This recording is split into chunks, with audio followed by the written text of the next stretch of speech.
Hello दोस्तों, स्वागत है आपका आपके अपने यूट्यूब चैनल स्टडी विथ एजे में।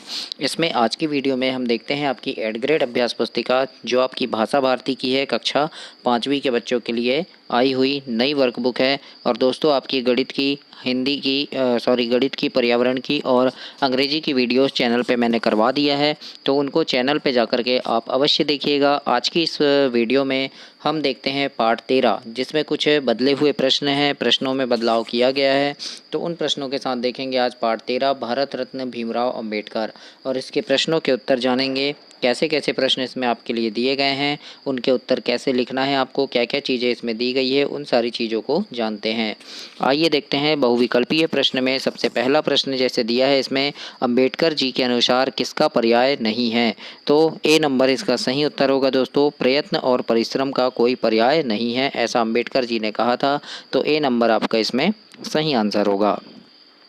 आगे देखते हैं प्रश्न नंबर 2 है, अंबेडकर जी अपने निवास और कार्यालय में नएपन के लिए क्या क्या करते थे। तो ए नंबर इसमें सही आंसर होगा आपका, वस्तुओं को सजाकर रखते थे। इस प्रकार से आपका ए नंबर में सही आंसर है, उसको यहाँ पर आपको लिखना है दोस्तों। तो ऐसे आप इसे कंप्लीट करेंगे। अति लघुत्तरी प्रश्न में देखते हैं, एक शब्द में उत्तर देना है आपको, एक वाक्य में उत्तर देना है।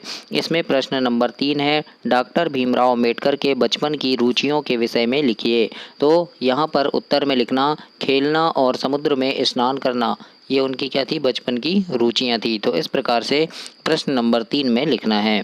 चौथा प्रश्न है, दिए गए शब्दों के शब्दार्थ लिखिए। तो जैसे शब्द दिया है अद्भुत, तो अद्भुत यानी क्या होता है, अनोखा, तो यहाँ हम अनोखा लिख देंगे।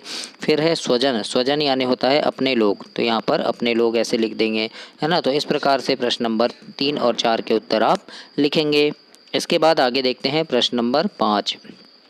प्रश्न 5 में आपसे पूछा है, डॉक्टर अंबेडकर का मध्य प्रदेश से संबंध बताइए। तो इसके उत्तर में लिखना, उनका जन्म मध्य प्रदेश के महू में हुआ था। कहाँ हुआ था, महू जिले में हुआ था। तो ये मध्य प्रदेश से उनका संबंध है। इस प्रकार से प्रश्न नंबर 5 में आप लिखेंगे। अगला है प्रश्न नंबर 6, सर्वप्रथम डॉक्टर कलाम ने किस रूप में अपनी सेवाएं दी। तो इसके उत्तर में लिखना, रॉकेट इंजीनियर के रूप में। इसके उत्तर में आप इस प्रकार से लिखेंगे। तो ऐसे आपको प्रश्न नंबर 6 तक लिखना है। इसके आगे हम प्रश्न नंबर 7 देखेंगे। और दोस्तों इस बार आपकी ये बोर्ड परीक्षा है, और बोर्ड परीक्षा के पहले मैं अभ्यास प्रश्न की सीरीज डालता हूँ चैनल पे आपके, यानी जो प्रश्न इंपॉर्टेंट है, परीक्षा में आने वाले महत्वपूर्ण प्रश्न हैं, उन प्रश्नों की एक वीडियोस रहती है जो आपके सभी विषय की रहती है, गणित की, अंग्रेजी की, पर्यावरण की, हिंदी की, सभी विषय की। उसमें महत्वपूर्ण प्रश्न होते हैं, आईएमपी प्रश्न होते हैं जो आपके परीक्षा में पूछे जाते हैं। उन्हें पढ़ करके आप काफ़ी अच्छे नंबरों से पास हो सकते हो दोस्तों। तो उन सारे प्रश्नों को देखने के लिए चैनल को सब्सक्राइब जरूर कीजिएगा। आइए देखते हैं लघुत्तरी प्रश्न में। प्रश्न नंबर 7 है, डॉक्टर अंबेडकर के द्वारा महिलाओं को दिए गए संदेश को संक्षेप में लिखिए। तो इसके उत्तर में लिखना कि उन्होंने कहा कि वे साफ सुथरी रहें, यदि उनका पति या पुत्र शराब पीकर आते हैं तो उनको घर में न घुसने दें। इस प्रकार से संदेश किसने दिया था, डॉक्टर भीमराव अंबेडकर ने दिया था। तो ऐसे आपको प्रश्न नंबर 7 के उत्तर में लिखना है। और दोस्तों चैनल को सब्सक्राइब करना, वीडियो को लाइक करना और कमेंट बॉक्स में कमेंट करके ज़रूर बताना कि वीडियो आपको कैसी लग रही है। 8वां नंबर का प्रश्न है, दिए गए अनुच्छेद को पढ़कर विराम प्रश्नों के उत्तर लिखिए। यहाँ पर लिखा है, देखो, राधा एक अच्छी लड़की है, वह प्रतिदिन विद्यालय जाती है। एक दिन उसने शीला से पूछा, क्या तुम कल विद्यालय गई थी। शीला ने कहा, हाँ मैं गई थी, परंतु तुम कल क्यों नहीं आई। राधा ने बताया कि वह कल बीमार थी। इस प्रकार से ये अनुच्छेद है, इसको पढ़ना है। और प्रश्न नंबर 1 पूछा है आपसे, राधा ने स्कूल न आने का क्या कारण बताया। तो इसके उत्तर में लिखना कि राधा ने क्या बताया था, वह बीमार थी, है ना। तो यहाँ लिखना, राधा ने बताया कि वह कल बीमार थी। इस प्रकार से आपको लिखना है। दूसरा प्रश्न है इसमें कि दिए गए गद्यांश में सबसे ज़्यादा किस शब्द का प्रयोग हुआ है। तो दोस्तों यहाँ याद रखिएगा आप, यहाँ पर पूछा है कल शब्द, है ना, यानी कल शब्द है। फिर उसने कहा था कि हाँ तुम कल क्यों नहीं आई, फिर उसने बताया कि वह कल बीमार थी। इस प्रकार से कल शब्द जो है वो बार बार आया है। तो यहाँ लिख देना, कल शब्द का प्रयोग सबसे ज़्यादा किया गया है।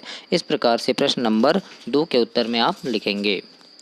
आगे देखते हैं 9वां नंबर का प्रश्न है। इसमें लिखा है, डॉक्टर अंबेडकर के जीवन से जुड़ी किसी एक घटना को संक्षेप में लिखिए जिससे स्पष्ट होता है कि वे एक अत्यंत संवेदनशील और भावुक व्यक्ति थे। तो इसके उत्तर में आप लिखिएगा कि बाबूजी का कुत्ता बीमार हो गया और बाद में वह मर गया।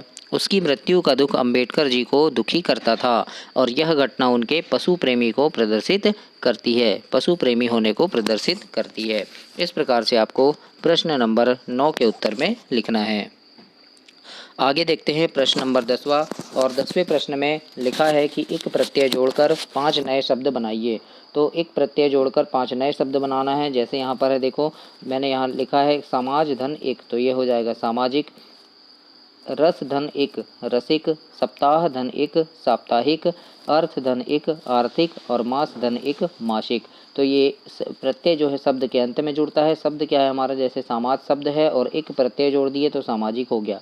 इस प्रकार से आपको 10 शब्द जोड़कर प्रत्यय 10वें प्रश्न में कुछ 5 शब्द जोड़कर प्रत्यय बनाना है। तो इस प्रकार से आप इसे कंप्लीट करेंगे। इसके आगे देखते हैं प्रश्न नंबर 11 है। इसमें लिखा है निम्नलिखित प्रश्नों में प्रयुक्त विराम चिन्हों के नाम लिखना है आपको। तो जैसे ये लिखा है प्रश्नवाचक चिन्ह, फिर पूर्ण विराम, विस्मय सूचक, अल्प विराम और योजक चिन्ह।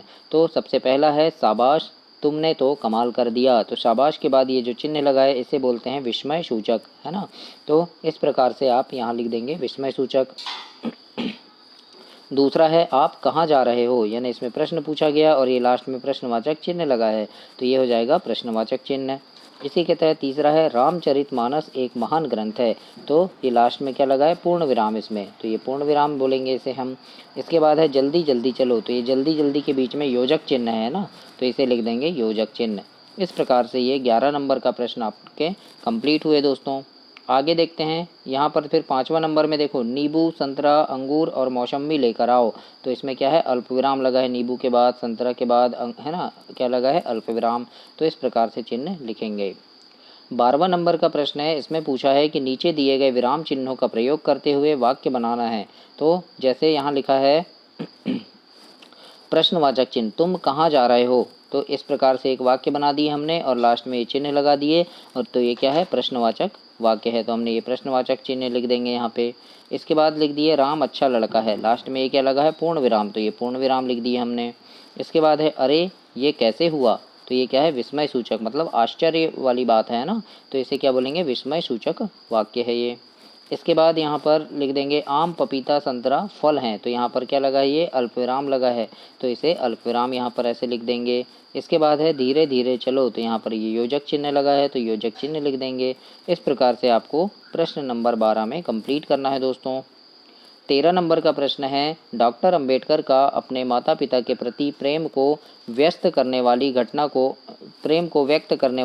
को अपने शब्दों में लिखना है। तो उत्तर में लिखना, जहां उनकी माता की अस्थियां रखी थी वहां वे रुककर भाव विभोर अवस्था में खड़े हो जाते थे और अपनी माँ को याद करते हैं। तो इस प्रकार से प्रश्न नंबर 13 में आपको लिखना है। 14 नंबर का प्रश्न है दीर्घ उत्तरी प्रश्न में अपने अपने आसपास आपने अपने आसपास जो भी पशु देखे हैं उनके नाम लिखिए। उनमें से आपको कौन सा पशु सबसे अधिक प्रिय है और क्यों है, संक्षेप में बताना है। तो लिख देना कि हमारे आसपास गाय, बकरी, कुत्ता, बिल्ली, भैंस, भेड़ आदि पशु हैं, जिनमें से मुझे गाय अधिक प्रिय है क्योंकि वह अच्छी है, दूध देने वाली है और हमें कोई नुकसान नहीं पहुंचाती है। यह गाय एक आदर्श पशु है। इस प्रकार से आप गाय के बारे में लिख देंगे और ये 14 प्रश्न आपका कंप्लीट हुआ। पार्ट 13 आपका कंप्लीट हुआ। अगली वीडियो में अगला पार्ट देखेंगे। तब तक के लिए आप चैनल को सब्सक्राइब कीजिए, वीडियो को लाइक कीजिए और अपने दोस्तों तक भी इसे शेयर कीजिए। धन्यवाद दोस्तों।